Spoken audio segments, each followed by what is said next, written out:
Hello, xin chào các bạn đã quay trở lại với kênh YouTube Review 5 phút. Ở cuối tập 236, những tưởng La Phong sẽ được đặt cách thì không, khảo nghiệm của hắn khó hơn bình thường, đó là phải một mình chiến đấu. Rất nhanh, ngay khi đi vào trong gian phòng bí mật ở cửa ải đầu tiên là hành lang sinh tử, La Phong đã gặp phải sự rình rập của một con quái vật tên Khuê Lạc. Cảm nhận nguy hiểm cùng những tiếng rít gào đang bay xung quanh, La Phong liền nhắm mắt lại để cảm nhận vị trí. Chớp mắt sau, ngay khi Khuê Lạc lao tới với những móng vuốt sắc nhọn, cũng là lúc La Phong mở mắt ra và cùng nó giao chiến. Chỉ trong tích tắc, cả hai đã cùng nhau va chạm hàng trăm lần, cuộc quyết chiến mãnh liệt diễn ra vô cùng gay cấn. Mỗi lần Khuê Lạc cào tới, La Phong lại mạnh mẽ dùng kiếm đón đỡ, hai bên va chạm tạo ra những tiếng len keng liên hồi. Thế nhưng, sau một hồi từ phòng ngự bị động, rất nhanh La Phong đã chủ động tấn công, thì Ngô Vũ Dực sau lưng liền khai mở. Ngay sau đó, dùng tốc độ như tia chớp, từng đòn công kích mạnh mẽ của La Phong không ngừng bổ tới người Khuê Lạc. Ngay lập tức, trong hàng trăm chiêu cùng lúc phóng ra, có một lưỡi đao đã bổ trúng, nó liền khiến Khuê Lạc trọng thương và gầm lên từng tiếng thét đau đớn. Tuy nhiên, cũng ngay lập tức, nó liền khiến Khuê Lạc nổi giận. Cuối cùng, cả hai tung ra một kích toàn lực, Khuê Lạc gầm lên, nó há cái miệng khổng lồ về phía trước, muốn nuốt chửng La Phong. Thế nhưng, sát chiêu cuối cùng của La Phong cũng vô cùng kinh khủng, chỉ một chiêu, hắn đã đánh bại được con Khuê Lạc khổng lồ. Cũng vì vậy, thanh âm Đoạn Đông Hà Ngô điểm vang vọng trong gian phòng, nói La Phong đã thông qua và yêu cầu tiếp tục tiến lên. Đến đây, La Phong mới thở phào nhẹ nhõm, nhanh chóng bay qua đoạn thông đạo thu hẹp rồi mở rộng, tiến tới một miệng hầm vừa mở ra. Tại đó, ba bóng người còn sống sót xuất hiện, Vô Lượng chi chủ ngạc nhiên khi thấy La Phong vẫn sống, Ảnh Ai chi chủ cười lạnh hỏi, làm sao hắn có thể sống sót một mình, còn Lục Trùng chi chủ nở nụ cười mỉm, bày tỏ sự bội phục. Khi La Phong thắc mắc vì sao nhóm 5 người lại chỉ còn 3, Ảnh Ai chi chủ cười lạnh cho rằng quái vật hắn gặp không lợi hại bằng quái vật của họ. Hơn nữa, vì Kim Phương chi chủ và Ảnh Vu do phối hợp không tốt nên Kim Phương chi chủ cũng ngã xuống. Đúng lúc này, ảo ảnh Đoạn Đông Hà ngưng tụ bên cạnh, lạnh lùng nhắc nhở rằng đây mới chỉ là bài kiểm tra thực lực nho nhỏ, nhưng đã có 2 người bỏ mạng. Đoạn Đông Hà chỉ tay về phía trước, yêu cầu 4 người còn lại tiếp tục tiến sâu vào hành lang để đến địa sảnh kế tiếp mới bắt đầu tiếp xúc truyền thừa. Cả 4 người La Phong nghe vậy thì thấp thỏm giảm tốc độ và tiếp tục phi hành.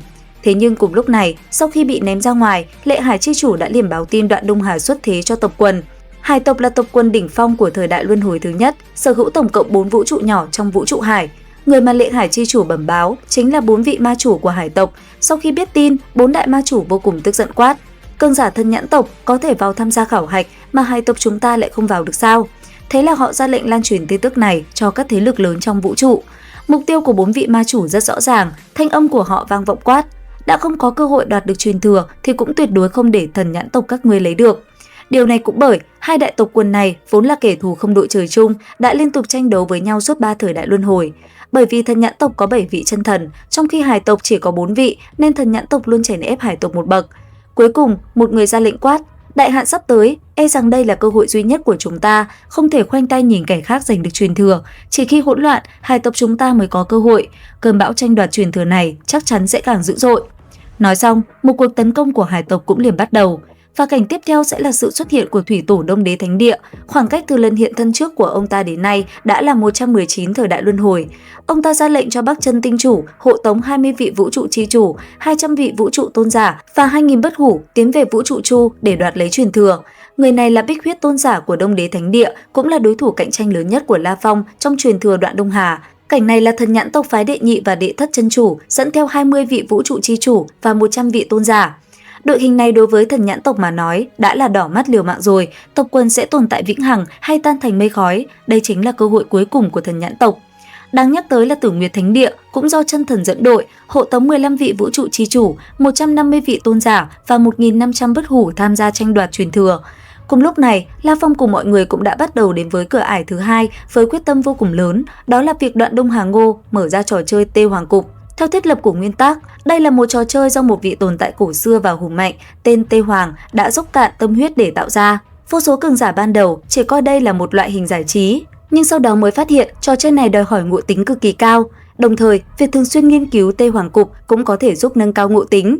Ở khởi nguyên đại lục, từ những đứa trẻ mới sinh cho đến những tồn tại trí cao đều thích phân định cao thấp thông qua trò chơi này.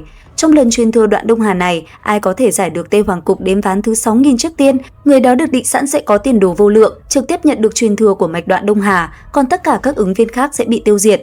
Vậy thì liệu rằng tiếp theo, trận chiến của La Phong sẽ còn gay cấn như thế nào? Theo dõi kênh YouTube Review 5 phút để biết thêm chi tiết trong tập tiếp theo các bạn nhé. Xin chào và hẹn gặp lại!